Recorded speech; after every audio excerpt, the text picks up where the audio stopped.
The ink on the deed hasn't even dried before the heavy knock echoes through the rotting mountain timber. A woman in a pressed tennis skirt stands on a collapsed porch, pointing a manicured finger at a "no trespassing" sign.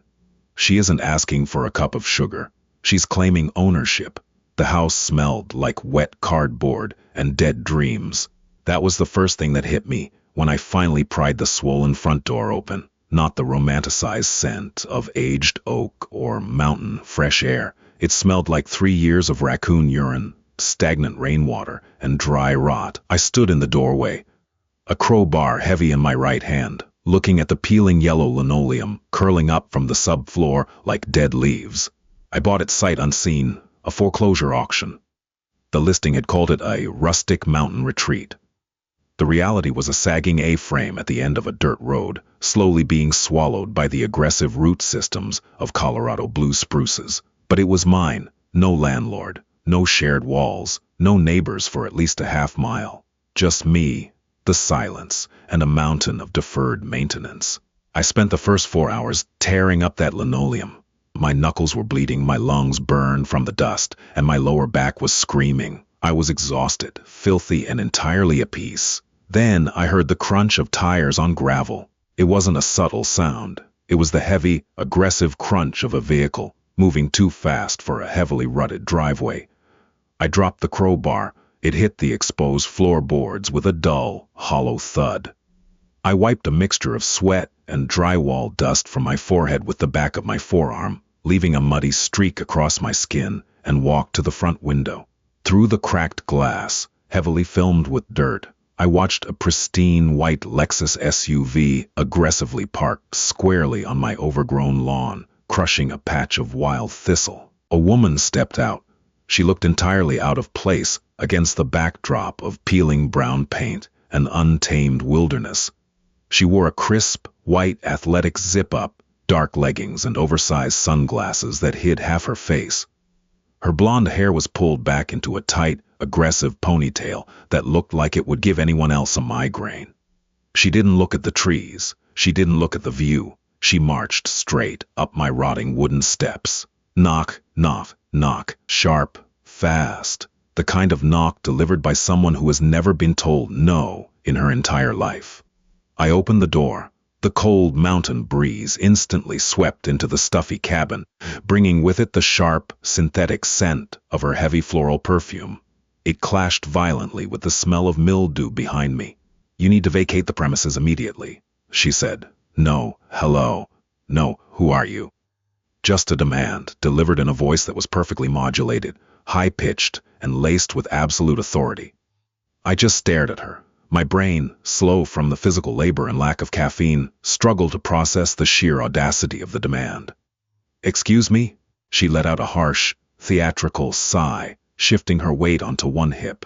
She held a metallic clipboard against her chest like a shield. "I said you need to leave. This property is abandoned. It's currently in the administrative process of being absorbed into the Oak Ridge Estates Homeowners Association due to extreme blight and unpaid theoretical assessments. You squatters think you can just wander up the mountain and take over." I blinked. My eyes stung from the dust. "Oak Ridge Estates?" "Yes," she snapped, tapping a French manicured fingernail against her clipboard. "The gated community at the bottom of the ridge. I am Brenda, the HOA president. We have a beautification mandate, and this eyesore is dragging down our property values. The board voted to annex this parcel, so you need to pack up your little..." She looked me up and down, her lip curling in genuine disgust at my stained t-shirt and dirty jeans. "Tools, and leave before I call the sheriff." I wasn't heroic. I didn't have a snappy comeback ready. I was just tired. My shoulders ached, and I wanted a cold beer.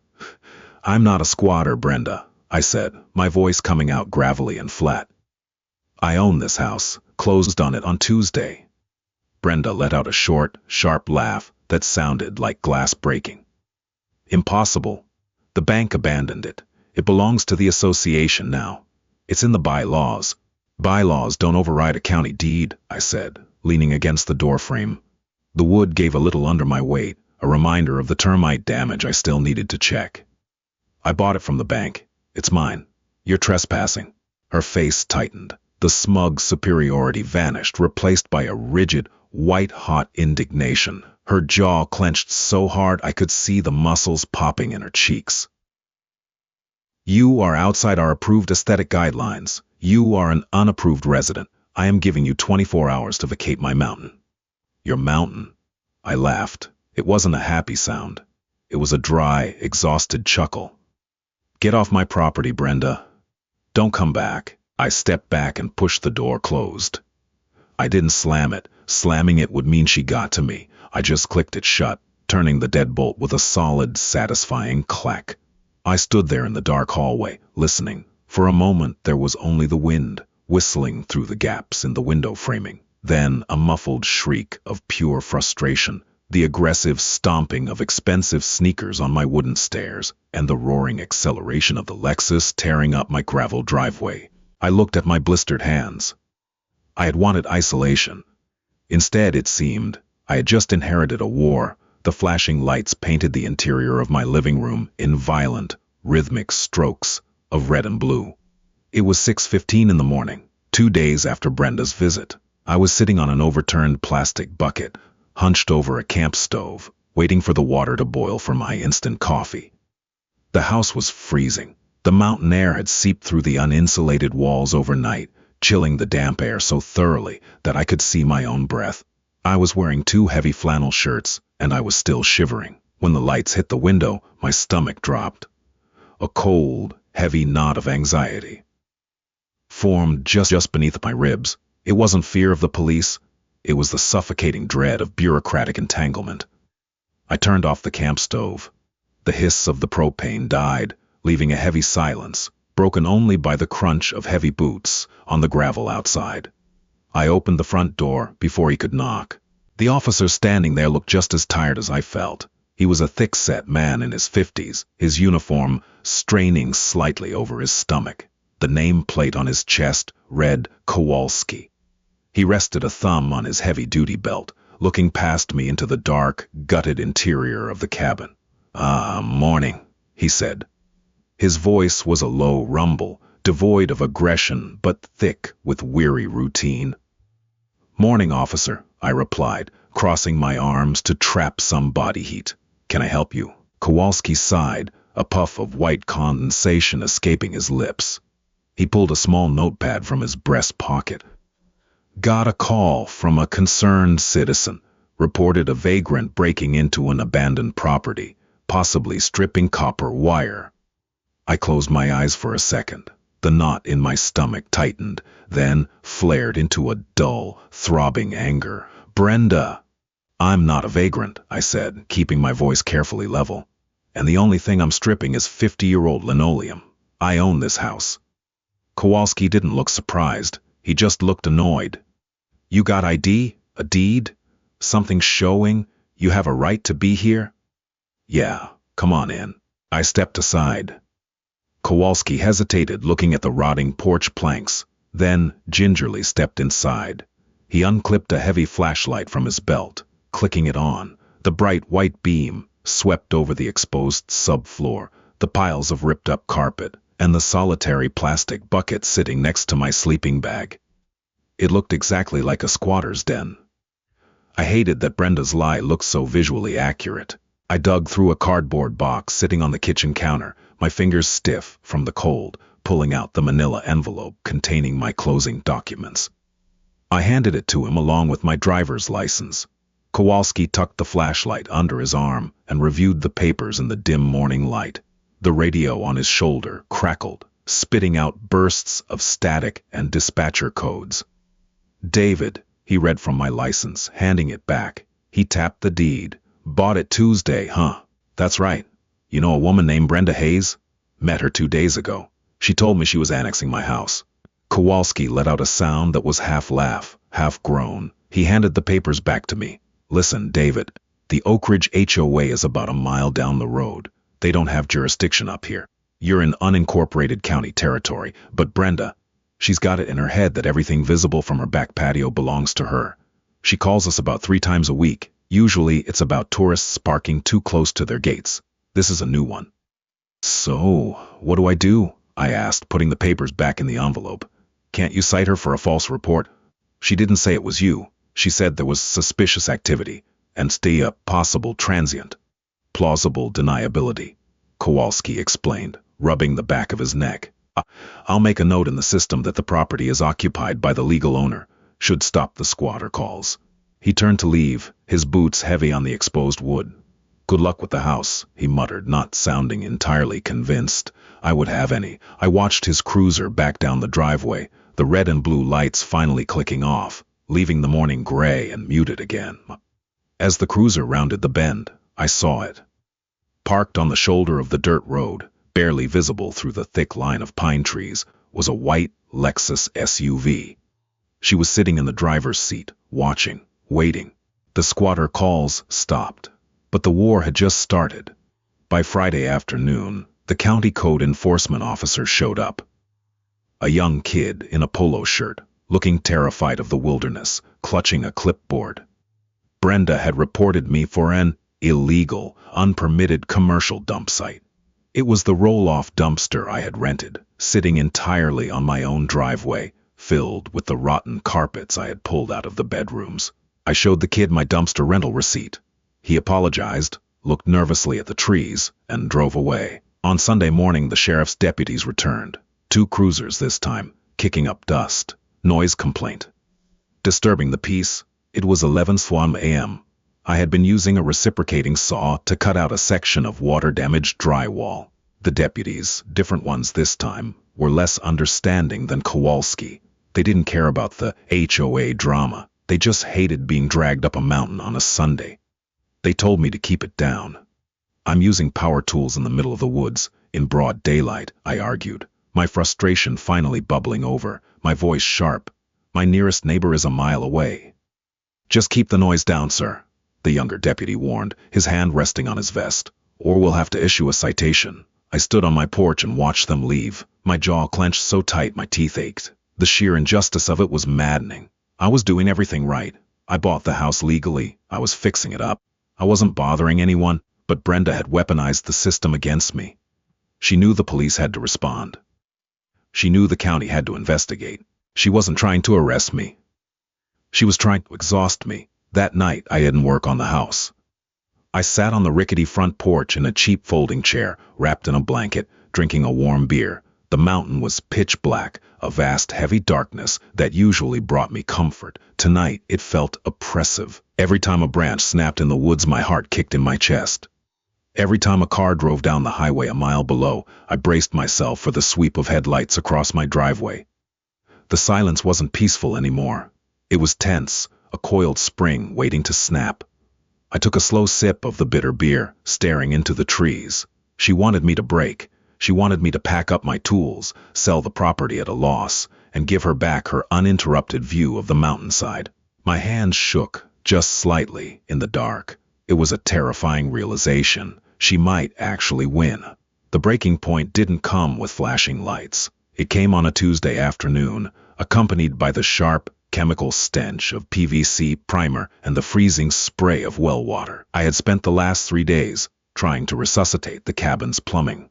The pipes in the crawl space had frozen and burst years ago, leaving the copper tubing split open like jagged metal zippers. I couldn't afford to hire a plumber, so I was doing it myself, lying on my back in the dirt, breathing in the smell of decaying spiders and damp earth. I was coated in mud. The temperature hovered around 40 degrees, and my fingers were so numb I could barely twist the plastic fittings together. I smeared the purple primer onto a joint, the fumes making my eyes water and my head throb. I pushed the glued pieces together, counting to 30 in the dark. I crawled out, my knees scraping against sharp rocks, and walked to the well pump switch by the side of the house. I flipped the heavy metal lever. Deep underground, the pump groaned, then clicked. I listened to the satisfying rush of water filling the new lines. No hissing. No spraying. I walked inside, went to the kitchen sink, and turned the rusted handle. A brown, sputtering stream shot out, clearing to a steady, clear flow. I actually laughed, a harsh, raspy sound that echoed off the bare drywall. I splashed the freezing water on my face, washing away the drywall dust and sweat. For a brief, shining moment, I felt like I was winning. Then the water sputtered. It coughed out a pocket of air, reduced to a trickle, and stopped entirely. I frowned, tapping the faucet. Nothing. I jogged outside to the well pump. The switch was flipped down. The main shut-off valve, a heavy iron wheel painted red, had been cranked tightly to the right. My heart hammered against my ribs. I hadn't touched that valve. I spun around, scanning the tree line. The wind rustled the heavy branches of the spruce trees. A crow cawed somewhere in the distance. The mountain was empty, but the dirt around the wellhead wasn't. There, pressed into the soft, muddy earth, was a single, perfect footprint. A small, expensive athletic shoe. She had been here. While I was under the house, trapped in the crawl space, Brenda had walked onto my property, stood feet away from me, and shut off my water. A hot, irrational wave of anger washed over me. It wasn't just annoyance anymore, it was violation. I didn't think. I wiped my muddy hands on my jeans, got into my battered Ford Ranger, and slammed it into gear. I tore down the dirt road, the tires spinning and spitting gravel into the brush. I hit the paved county highway and drove the mile down to the entrance of Oak Ridge Estates. The entrance was ridiculous, a massive, sweeping wall of imported river rock, flanked by manicured flower beds that had no business surviving at this altitude. A heavy wrought iron gate blocked the private drive. I pulled my truck right up to the keypad, put it in park, and laid on the horn. I didn't stop. I just held my palm against the center of the steering wheel. The blaring sound shattered the quiet, upscale serenity of the neighborhood. Within 2 minutes, the white Lexus came speeding down the immaculate asphalt driveway, braking sharply on the other side of the gate. Brenda got out, her face a mask of absolute outrage. She was wearing a beige cashmere sweater that probably cost more than my truck. "Are you insane?" she screamed over the horn. "Stop that this instant." I took my hand off the horn. The sudden silence was ringing in my ears. I stepped out of the truck. I knew how I looked. I was covered in purple chemical stains, dried mud, and rust. My hair was matted with cobwebs. I looked like a feral animal standing at the gates of civilization. "You touched my well," I said. My voice didn't boom. It shook. It was tight and strained with exhaustion. Brenda gripped the iron bars of the gate. She looked at me with a mixture of contempt and genuine unease. "I have no idea what you're talking about. You are disturbing the peace. I am calling the sheriff." "I have your footprint, Brenda," I yelled, stepping closer to the gate. I pointed a dirty, purple-stained finger at her. "You came onto my property. You turned off my water while I was working. That's trespassing. That's tampering with a utility. You don't belong here," she hissed, her voice dropping the performative outrage and settling into something cold and venomous. "You are bringing trash into this community. We have standards. We have a culture here, and you are a blight. You're going to give up. People like you always do." "I am not in your community." I slammed my open palm against the iron gate. The metal rattled heavily. She flinched, taking a step back, her eyes widening. The adrenaline drained out of me instantly, replaced by a hollow, sickening shame. I was screaming at a woman through a fence. I was acting exactly like the unhinged squatter she told the police I was. I had lost control, and I had handed her exactly what she wanted. She pulled her phone from her pocket, a tight, triumphant smile touching the corners of her mouth. "That is an aggressive threat. The police are going to love this." I didn't say another word. I got back in my truck, put it in reverse, and drove away. That night I ordered 4 cheap, battery-operated trail cameras online. I expedited the shipping. If I was going to fight a war, I couldn't do it with my bare hands anymore. I needed proof. By late October, the air turned brutally cold. The leaves had fallen, stripping the mountain of its color and leaving behind a skeletal landscape of gray branches and dark evergreen needles. I was exhausted. A deep, bone-weary fatigue that sleep couldn't fix. The house was coming together. I had a working bathroom, a sealed roof, and a wood stove that kept the living room from freezing. But the mental toll was bankrupting me. The trail cameras caught Brenda's Lexus, driving slowly past my property line 3 times a week, pausing, watching. She never stepped foot on the dirt again. She didn't need to.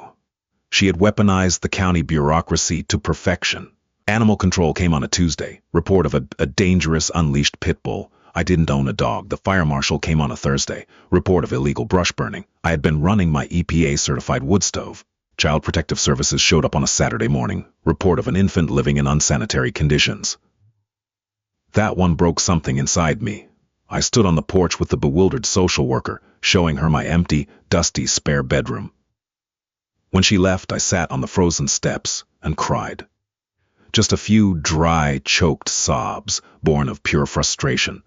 I felt entirely trapped. The final straw came the following week. I had ordered a dozen loads of crushed gravel to finally level out my rutted, muddy driveway before the heavy snows hit. The dump trucks arrived, dropping massive piles of gray stone. I spent 12 hours on a rented skid steer, pushing the gravel, grading it, trying to make the property look functional.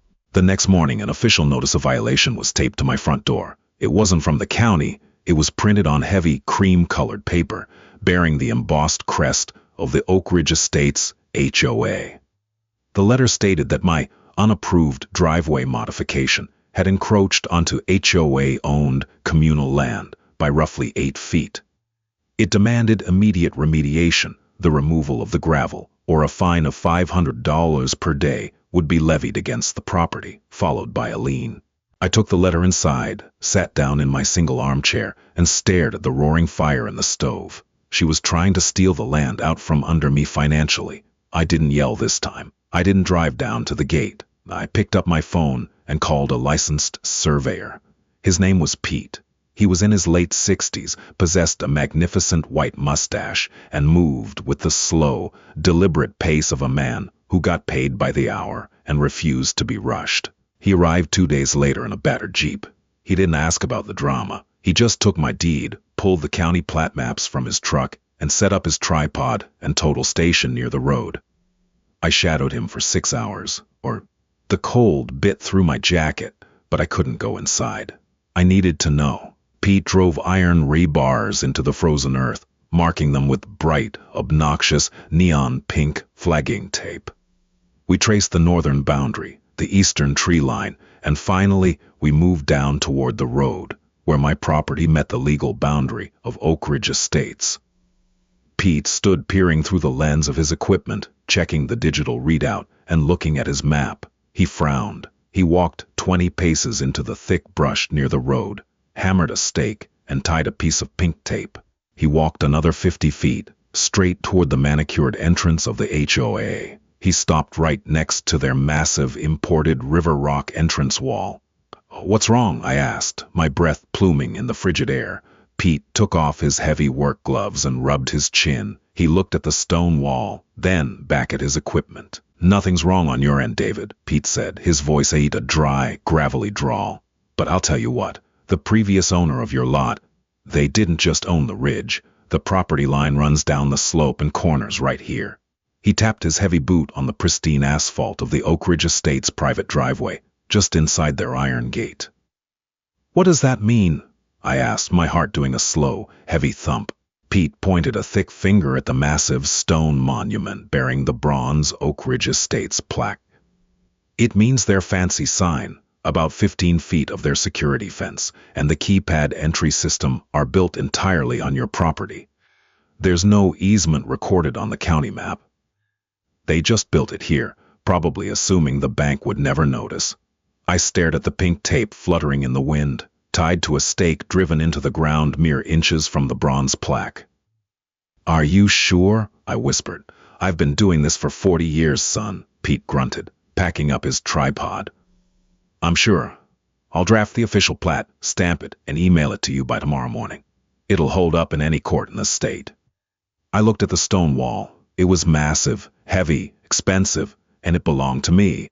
I didn't go to the police. I was done with badges and dispatch codes. I went to a real estate attorney in town. His name was Greg. His office sat above a failing strip mall, smelling heavily of ozone from an overworked copy machine and the sharp, acidic tang of burnt coffee. The fluorescent lights overhead buzzed with a low, irritating hum that made my temples throb. I sat in a faded leather chair, still wearing my work boots, dropping the manila envelope onto his remarkably clean desk. I slid Pete's stamped survey across the polished wood, followed by a printed stack of the HOA's notices, the police reports outlining the relentless squatter and nuisance calls, and the grainy trail cam photos of Brenda's Lexus idling near my property line in the dead of night. Greg was a man in his late 40s who looked like he hadn't slept a full 8 hours in a decade. He put on a pair of reading glasses and studied the survey. He studied it for a long time. The only sound in the room was the hum of the lights and the ticking of a cheap wall clock. He finally looked up, tapping a silver pen against his legal pad. A slow, dangerous smile spread across his face, transforming him from a tired paper pusher into a shark smelling blood in the water. "They built their primary ingress structure on your land," Greg said, his voice quiet, almost reverent. "No easement, no recorded right-of-way, no historical usage clause that would hold up since it's a recent build. She threatened to put a lien on my house for gravel," I said. My voice sounded hollow to my own ears. "I want her to tear the wall down." Greg chuckled, leaning back in his chair. It creaked in protest. "Judges generally don't like economic waste, David. They usually wouldn't force an HOA to demolish a $50,000 gate purely out of spite, even if you are in the right. However," he leaned forward again, resting his elbows heavily on the desk, "we can make it incredibly, excruciatingly painful for them to keep it there. We issue a formal cease and desist regarding the harassment, coupled with a demand for a retroactive encroachment lease. If they want to keep their precious security gate on your dirt, they pay you. Or they can buy that tiny sliver of land from you at a massive premium." "I don't want their money," I said, rubbing a thumb over the calluses on my palm. "I just want to be left alone to fix my house." "David," Greg said softly, dropping the pen, "the money is how you ensure you're left alone.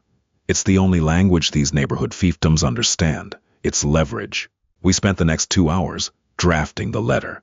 It was a masterpiece of cold, clinical, legal aggression. It outlined the trespassing, the weaponization of county services, the emotional distress caused by the CPS call, and the severe boundary encroachment. It demanded the immediate withdrawal of the fabricated HOA fines and a lump sum payment of $30,000 for a permanent easement for their gate.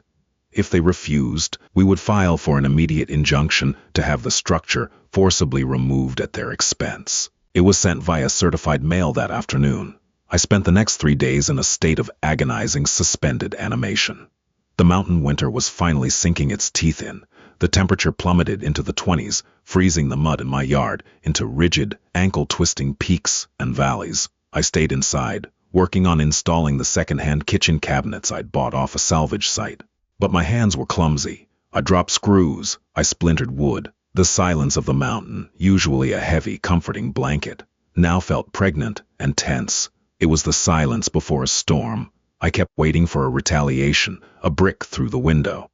Another sheriff's cruiser. My stomach remained in a tight, acidic knot. On Thursday morning, the physical vibration woke me before the sound did. It was a deep, rhythmic shudder in the floorboards.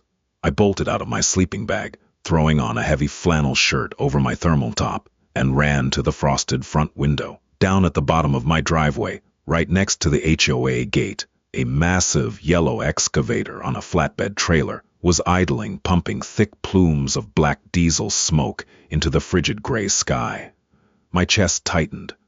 My first irrational thought was that Brenda had hired someone to bulldoze my driveway. I didn't bother lacing my boots. I just shoved my feet into them and ran down the dirt road. The freezing air burned my lungs with every breath, my breath pluming like steam from a locomotive. The sharp gravel bit through my thin socks where my boots slipped. As I rounded the final bend, the scene came into focus. Pete, the surveyor, was standing next to the excavator operator, holding a thermos of coffee, looking incredibly amused. And standing on the immaculate asphalt of the private drive, about 10 feet away from the heavy machinery, was Brenda. She was wearing a long black wool coat, her arms crossed so tightly against her chest, it looked like she was trying to physically hold her ribcage together. Her pristine, commanding posture was entirely gone. She looked small, shrunken. Her white Lexus was parked haphazardly nearby, the driver's door hanging open, the interior chime dinging faintly in the cold air.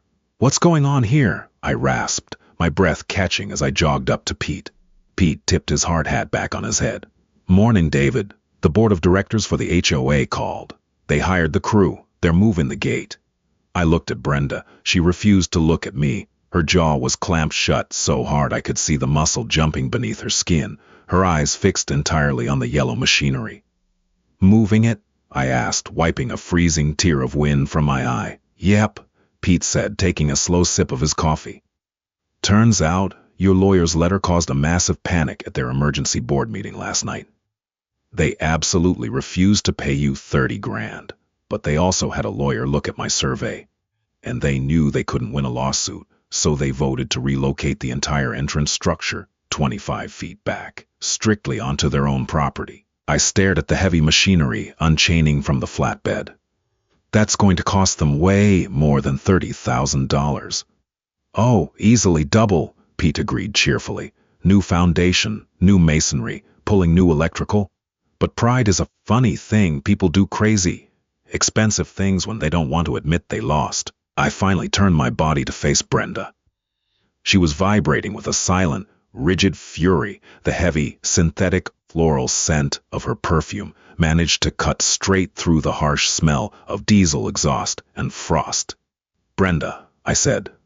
My voice wasn't angry anymore. It was just profoundly tired. She snapped her eyes to mine. The contempt was still there, burning bright, but beneath it was a brittle, fragile panic. She was a woman who relied entirely on the illusion of absolute authority. And that illusion had just been shattered by a single surveyor's stake and a certified letter. "You ruined the aesthetic of this entire ridge," she spat, her voice trembling, stripped of its usual smooth modulation. "You're a miserable, spiteful person. We had a beautiful community here before you showed up." "You called Child Protective Services on me," I replied. The memory still sat like a heavy, cold stone in my gut. "You sent them to look for a baby in a freezing house, just to hurt me, because I was fixing up a cabin." She opened her mouth, her eyes flashing, perhaps to defend it, perhaps to hurl another insult, but the excavator operator throttled up. The heavy diesel engine roared to a deafening pitch. The massive steel bucket swung through the air, casting a dark shadow over the gate, completely drowning out whatever she was about to say. The bucket crashed into the top of the imported river rock wall. The impact sounded like a bomb going off. Stones shattered, mortar cracked with a sharp, violent snap, and a thick cloud of gray, pulverized dust plumed into the cold morning air, raining debris onto the manicured flower beds. Brenda flinched violently, as if she had been struck. She took 3 stumbling steps back, covering her mouth with her gloved hand. She stood there, completely silenced, watching her beautiful, authoritative boundary crumble into a pathetic pile of expensive, jagged rubble. She didn't look at me again. She turned around, got into her white Lexus, slammed the door hard enough to rock the chassis, and drove away, disappearing deep into the gated neighborhood. I stood by the road for a long time, watching the excavator methodically tear down the gate. The operator was brutally efficient, pulling down the twisted wrought iron, scooping up the shattered stone, and dumping it all into a waiting dump truck. I didn't feel a triumphant rush of victory. I didn't pump my fist or smile. I just felt an overwhelming, crushing sense of exhaustion give way to a profound relief. The heavy, invisible weight that had been sitting on my chest, compressing my lungs for months, finally lifted. I turned my back on the noise, the dust, and the crumbling wall, and began the slow, steep walk up my dirt driveway. The mountain was quiet up here, save for the distant, muffled rumble of the machinery behind me. The air smelled sharp, full of pine needles and the metallic tang of impending snow. I looked up at the A-frame cabin as it came into view through the trees. It was still ugly. The cedar siding was patchy and discolored. The front porch still sat a little crooked on its footings, and the front yard was nothing but a mess of uneven gravel and frozen mud. But as I stepped onto the porch, my boots thudding against the solid planks, and put my bare, calloused hand on the cold brass doorknob, I didn't smell wet cardboard or dead dreams anymore. I smelled the faint, rich scent reeked of wood smoke from my own stove. I felt the solid, unyielding reality of the wood under my fingers. I walked inside, pushed the heavy door closed against the winter wind, and turned the deadbolt with a solid, satisfying clack. It was mine, and for the first time since I bought it, it actually felt like home. Thank you so much for reading this story.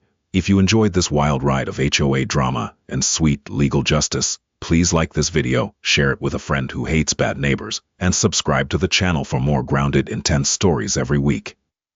Let me know in the comments how you would have handled Brenda. Stay strong out there, and I'll see you in the next one.